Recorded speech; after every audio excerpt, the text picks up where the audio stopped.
Bobur qo'rqib yig'labdi. Men uyimga ketmoqchiman.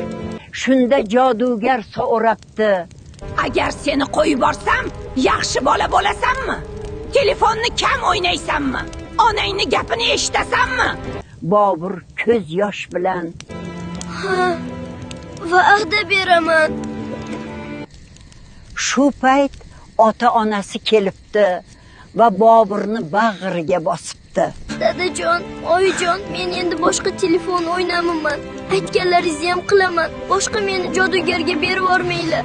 O'sha kundan boshlab Bobur telefonni kam o'ynab, eng yaxshi bolalardan biriga aylangan ekan.